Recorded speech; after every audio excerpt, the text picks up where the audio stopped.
এবার হালকা কালোটা দিই।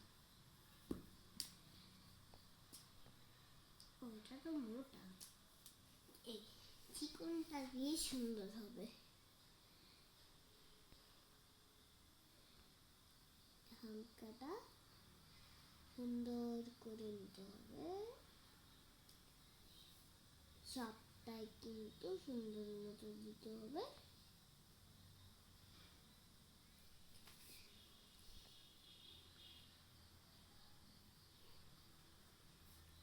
যেটা নিয়ে এইভাবে করে নিয়েছি।